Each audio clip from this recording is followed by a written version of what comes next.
Bass in your face.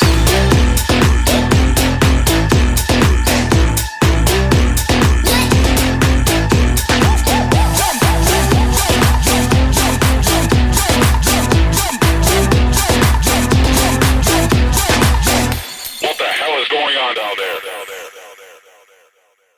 Bass in your face.